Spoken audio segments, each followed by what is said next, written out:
Hello, hello. I've been kind of mulling this over. I got a little teaching and a testimony that I want to share, and it's a little bit of it's a picture too of somebody who did not end well, whose ministry and walk with the Lord became a catastrophe. Um, and so I'm gonna be calling this video Robert H Schuller, a picture of the Antichrist. And I'm gonna start by um, kind of giving a little bit of a background about kind of how I became like really aware of this. I became a Christian like back in like 2000, the year 2000, and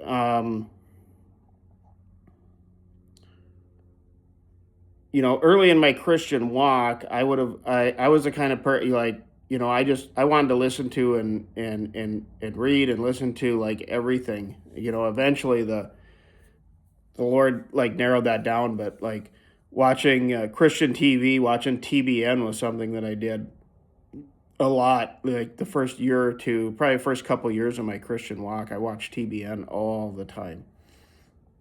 And so I was familiar with the Robert Schuller and the Crystal Cathedral and the Hour of Power, because that was one of their things, and I watched anybody that was like preaching or teaching. And so I was certainly aware of that ministry from that perspective. Anyway, um,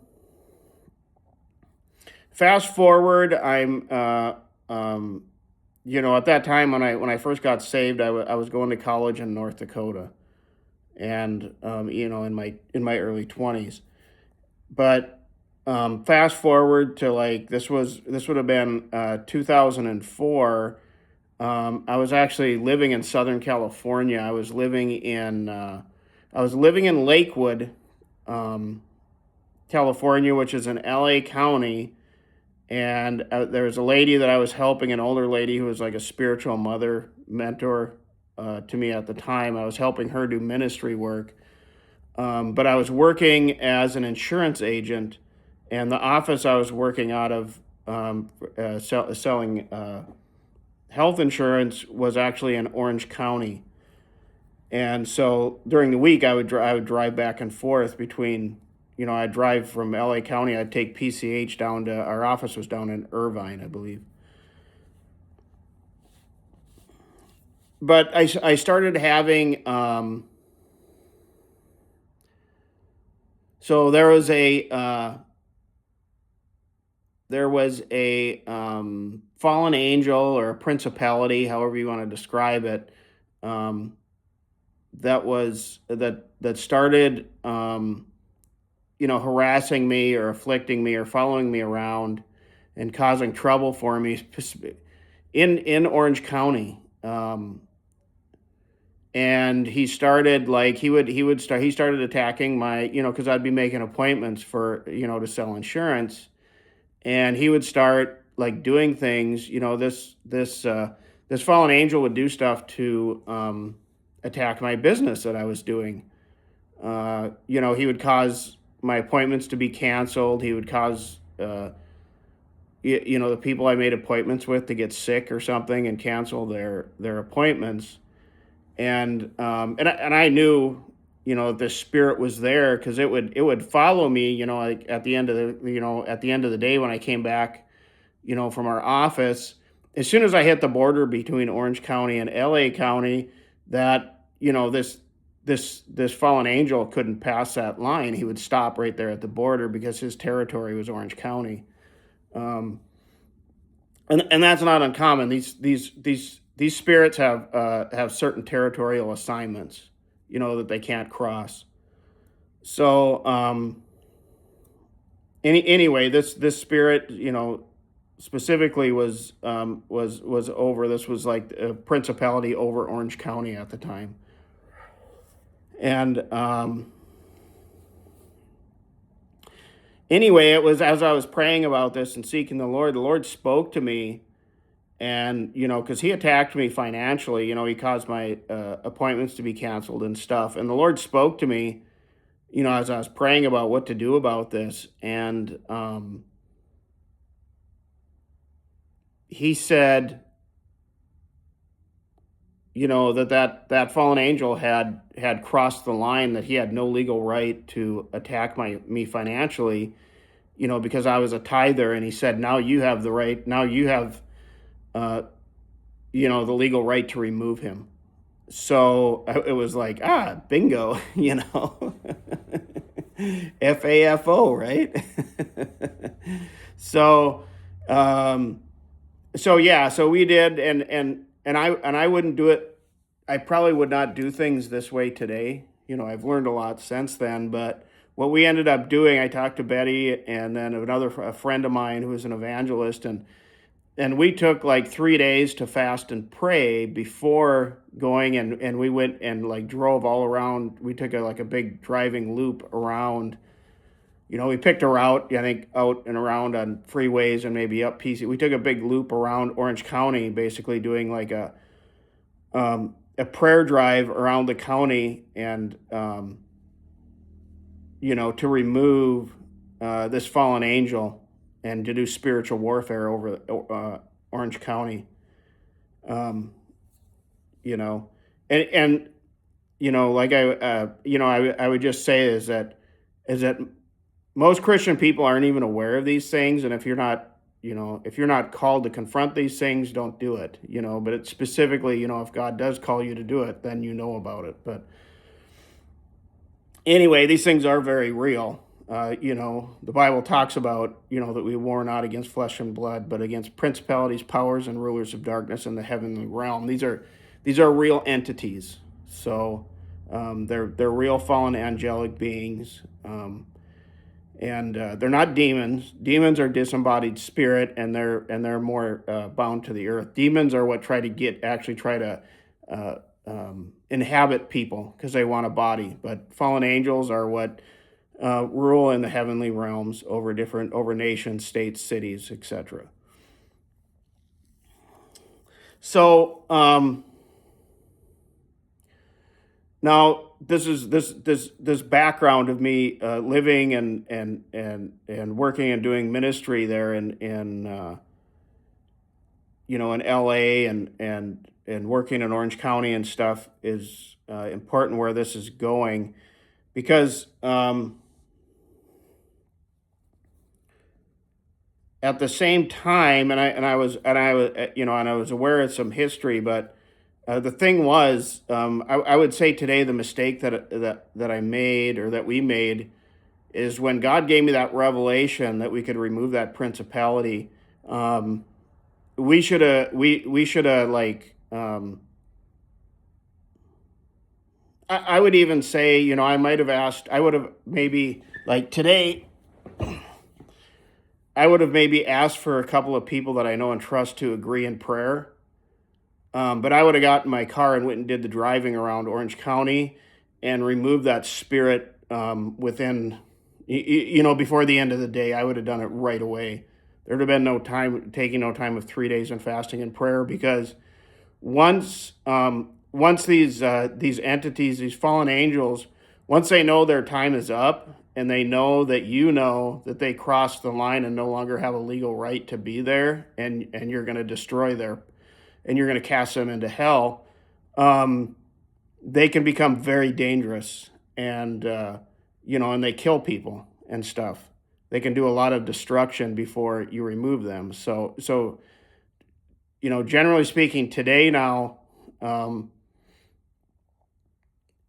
will enter into intercession or do things to prevent them from doing that, but or remove them from their position immediately. But that was just the process that I understood and did at the time.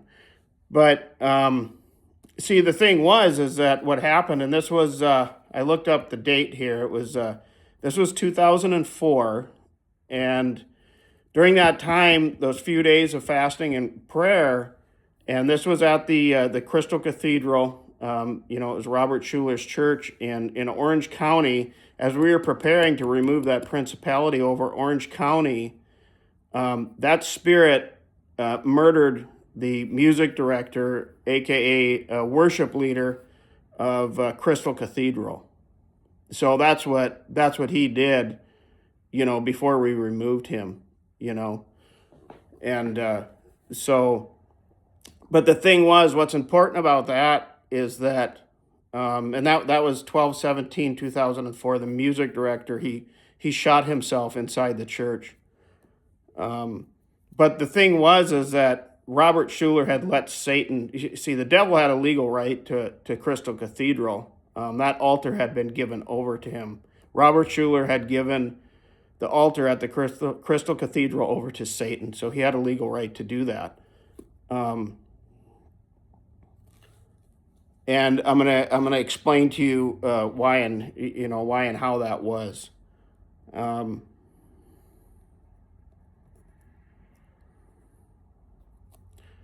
So, and I'll say this too. It's like really, this is kind of this is a cautionary tale, but it's also in the Bible. This is a very classic and parallel picture to this is King Saul.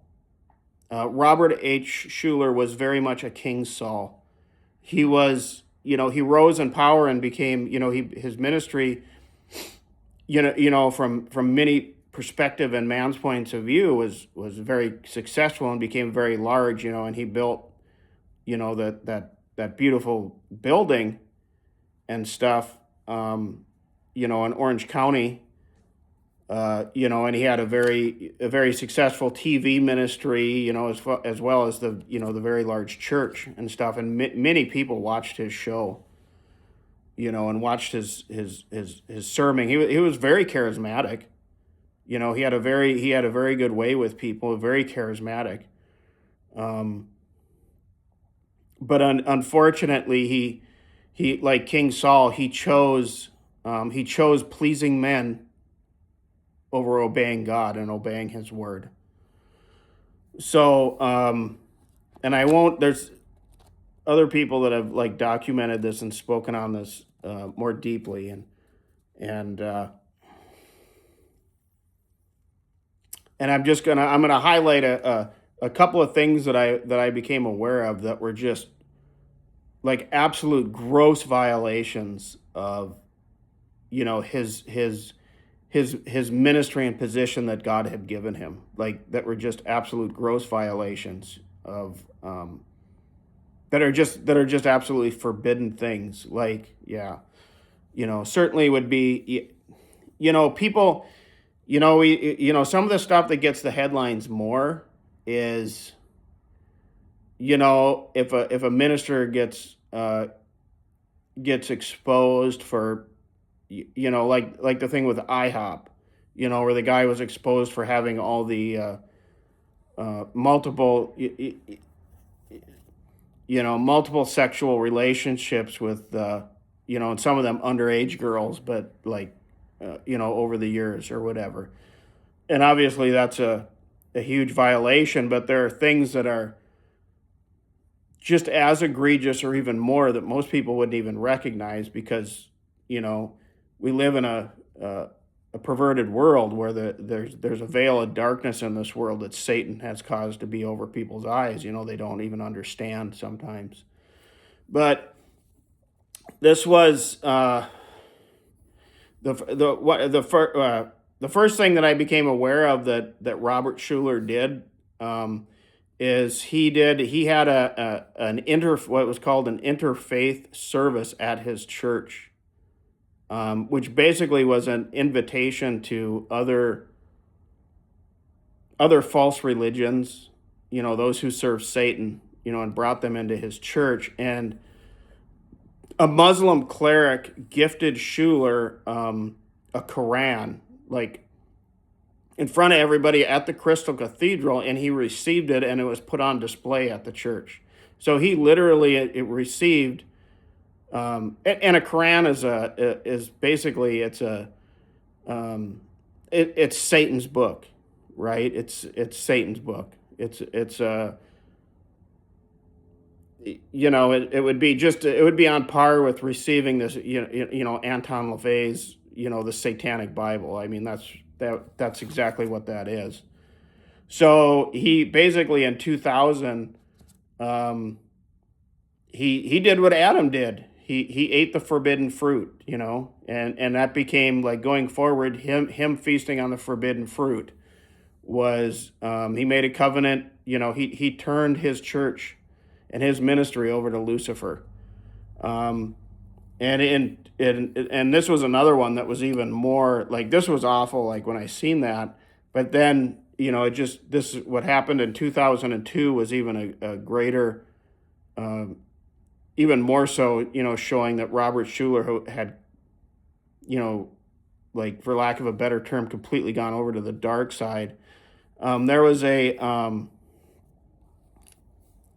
in 2002. This was actually, when this happened was 7/15/2002. Robert Schuller had the funeral service for a young girl who was murdered. Her name was Samantha Runyon. And this was a little girl. I think she was like 6 or 7 years old. And I was out. I was out in L.A. at the time. I think I might have been living with my sister and her husband at the time. But when I had first gone out there and spent time out there, but anyway, this little girl, she was abducted and murdered, and it became, she was a very beautiful little girl, and it became a big news story. Um, it was one of those that there's obviously in a place like L.A. County, Orange County, there's lots of homicides. I mean, it's not that in itself isn't a big story, but for whatever reason, this the abduction and murder of this little girl really became like a big news story. And it was just, and kind of everybody was following it. And then when her body was found, and then they arrested I believe interesting. I think the guy who committed the murder was actually an illegal alien. But yeah, they did catch the guy. They did find um, the the individual responsible. But it had become such kind of a one of these really big like public news stories, and like everybody was kind of following it, and then so she kind of became like the community's child, so, and when she was found, and anyway, what happened was Robert Schuller um, volunteered for the Crystal Cathedral to be used for her funeral service. But the thing was is that Samantha Runyon,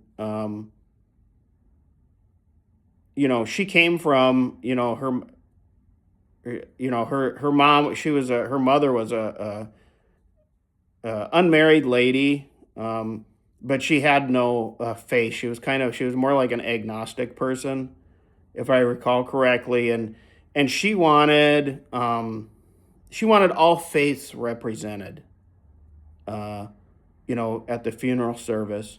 So Robert Schuller opened up his pulpit to every satanic deception, in the city of Los Angeles, every abomination and every wicked lie. Every peddler of a false tale he let in the pulpit at Samantha Runyon's funeral to please the public. If I wasn't wondering if Robert Schuller was sold out to Satan before, it became very evident with this trick. So yeah, the Church of Science, Buddhist. I don't remember. There was a whole there's a whole handful of people of various pagan false religions in the pulpit speaking at the Crystal Cathedral. Um, so it was very clear that at that point that Robert Schuller had turned over, his ministry to the rulership of the devil and his angels. So and that became very evident. Satan took when we went on this uh, when we did the spiritual warfare, as we were doing the time of 3 days of fasting and prayer before going and casting down this fallen angel over Orange County. It murdered, uh, the music director. He actually shot himself, but we all, those are spirits, of course. And the fact that he did it in the church, Satan was just saying, you know, um, I have, I have authority over this church. And anyway, so I just wanted to that was kind of the initial part in 2006. From 2006 to 2008, actually, in there, Robert A. Schuller, his son, took over from his dad, as far as like leading the ministry and preaching. And my understanding is that he actually, there was a lot of disagreements between Robert H. and Robert A., the father and the son. So the son actually really tried to preach and teach the Word of God, and eventually, what happened is he resigned, or there was so much disagreement there that he resigned and left, or he was asked to leave. Whatever happened, but the son had a different spirit about him, and he actually wanted to teach the truth, teach God's Word, but that wouldn't work. You can't put light and darkness don't mix. So and thankfully he left, and I think he continues today to have to be a minister of the Lord, but I don't follow him or know exactly what he's doing today. But I suppose it would be kind of like King Saul had his son Jonathan, and if Jonathan would have left his father, he would have survived. That's an interesting point in itself. There's all the study there. So he left. Robert A., the son, left in 2008, and then I think actually the father turned it over to his daughter to preach, but and then there was a second suicide in the church. I mean, so it was kind of like the final judgment. His son Robert A. tried to preach and teach the Word of God there, and then in 2009, it was 2009, a man ran into the Crystal Cathedral and went up to the altar, in front of the cross, and shot himself in the head, literally on the altar. And so that's a blood altar, that's a human sacrifice. So Lucifer was actually sacrificing. This is the second time that Satan, sacrificed a human in the Crystal Cathedral, and this time it was literally right up on the altar. I'm not exactly sure where the first one was, but I mean, if Satan hasn't ever declared that he has that this was a church of Satan, he sure did it at the Crystal Cathedral. So, and I just want to say that about this, like this interface stuff, and the funeral with Samantha Runyon, where he let all these Church of Scientology, all these different people, with all these from all these false pagan religions and cults come in and speak. It would be no different than allowing a sex orgy on the altar in the church. I mean, it's on par with that, in our Western culture, we don't. A lot of times people don't see it, but this church was going all the way back to 2000. Robert Schuller had already completely decided to to reject the God of the Bible and serve Satan. Robert Schuller hated the God of the Bible, and Satan became his father. And he died in 2010. Actually, the ministry went bankrupt, and eventually the Catholic Church bought the property. So I mean, that's where things go to die, is the Catholic Church. So yeah, so now it's just the property was eventually purchased by the Catholic Church after they went bankrupt. And Robert Schuller died in 2015. So yeah, that's just a cautionary tale of, what happens when you turn to pleasing men instead of obeying God and staying, and obeying His word. We can't violate the scriptures. If we do, there's serious consequences. So, yeah, I think I'm going to end this video here. It's plenty long, and God bless you all. Have a good day.